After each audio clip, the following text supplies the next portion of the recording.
Hi, we are talking about a change project on Sanford 1000, and in our group is Courtney, Brooklyn, Skyla, and Marie. The observation of clinical environment, we saw that PPE use is not being done as well as it should be. For example, nurses were observed putting on masks and gowns, but would go into the room and touch things without wearing gloves, and then only use hand sanitizer upon leaving the room. Cleaning of the environment, that is what we are talking about here with the UV light.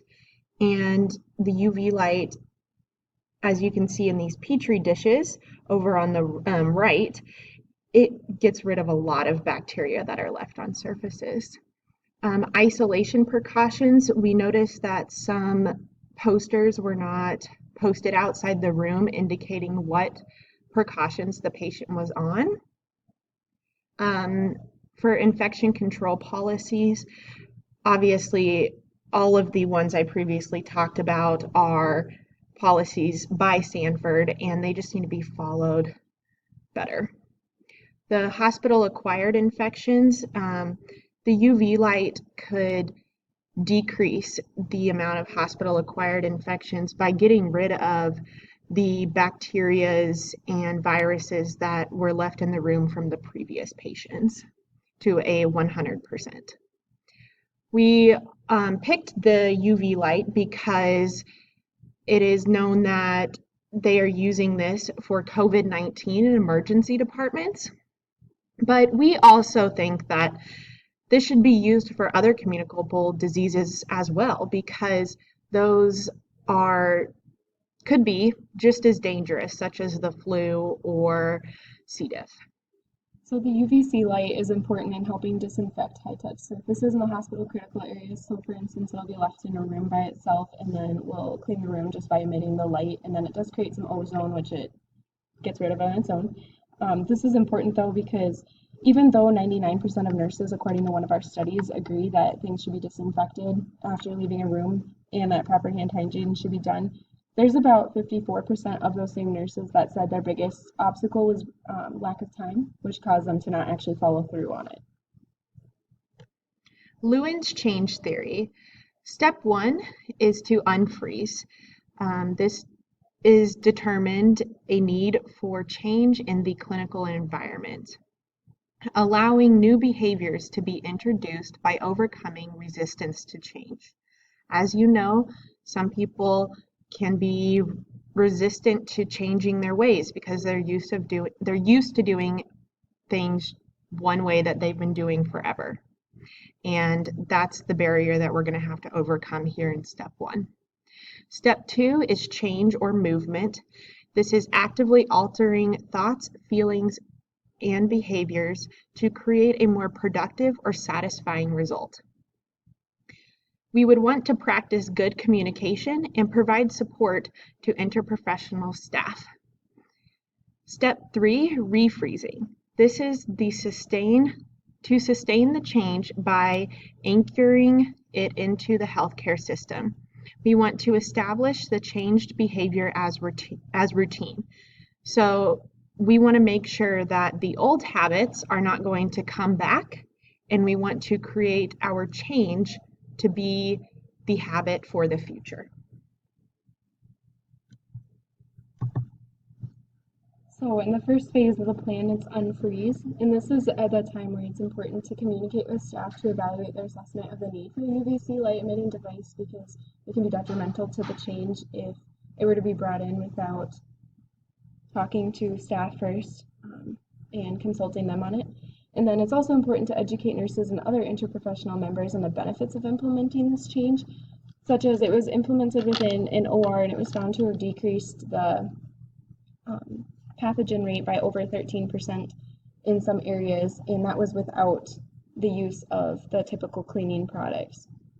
So it's important to educate them and see how much it's helping with the pathogens. And then also establish a leadership group that's responsible for addressing questions and concerns about the infectious disease, infection prevention and control team, as well as unit managers. And then establish a leadership group to help implement the change and make the transition as easy as possible. The second phase of the plan is change.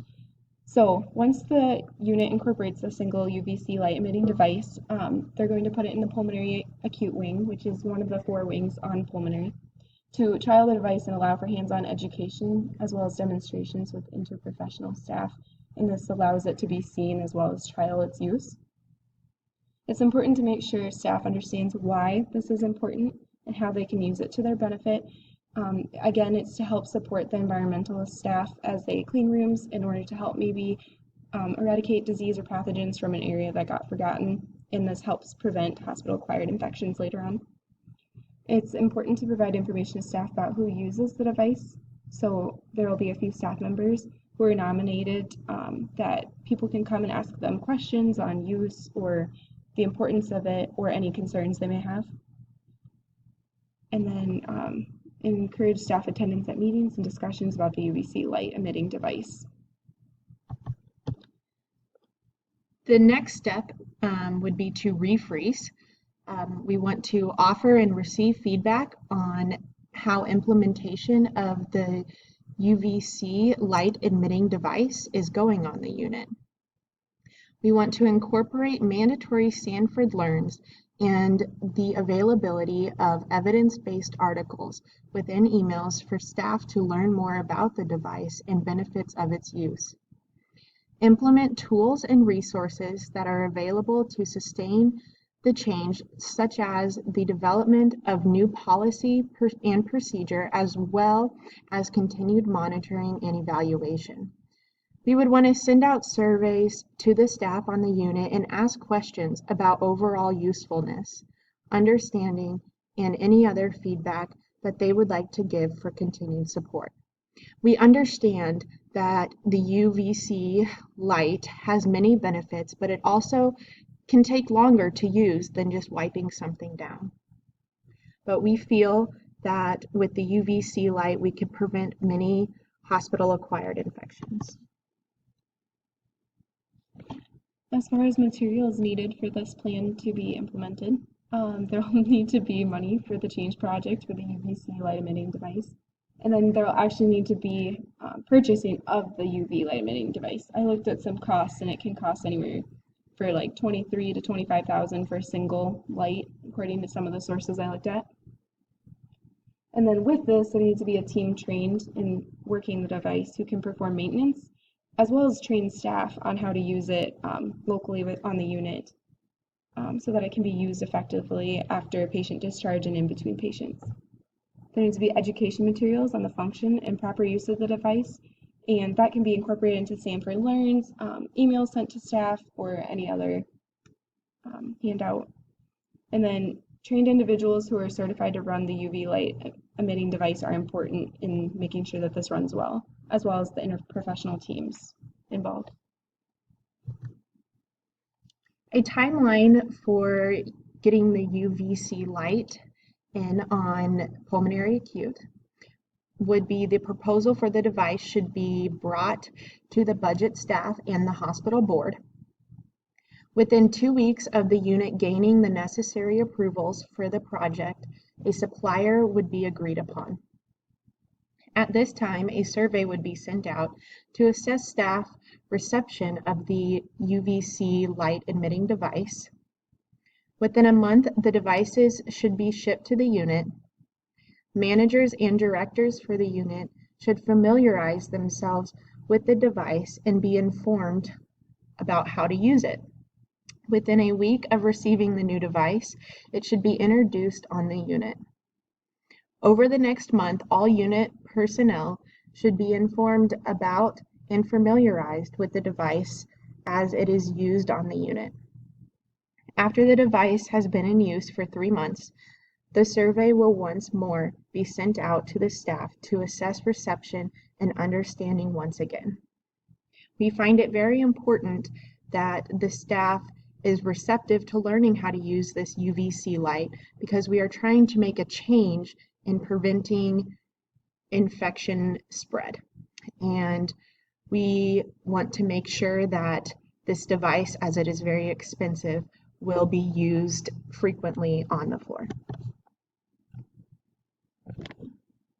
For evaluation of the UVC light emitting device and its implementation onto the floor, there'll be a survey that's handed out at certain increments of time in order to evaluate how the staff is accepting it and their receptivity, as well as their knowledge on it, to see where we can improve from a teaching standpoint. So right away with initial implementation of the device, we're going to do a survey at month 1, and then at month 3 we'll do another one because it's been in use for a couple months to see how staff has learned and how they're doing. And then again at month 6, once most of the training has been done and education has occurred, to see how staff is doing and how we can support them. We also are going to evaluate the rate of healthcare acquired infections.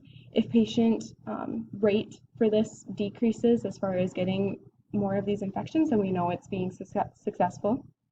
And then we also will collect and interpret live cultures from patient rooms.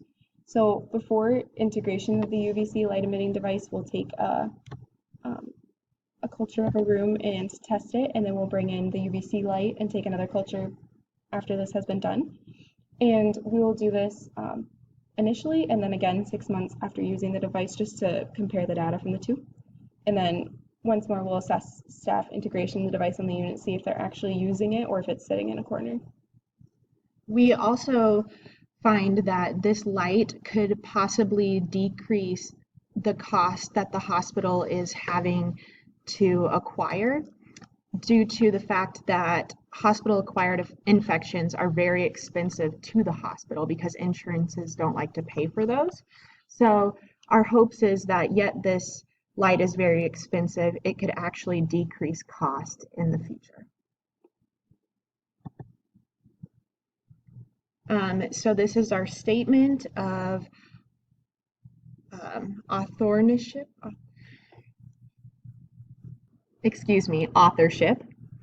And as you can read these here. And then lastly, this is our references for our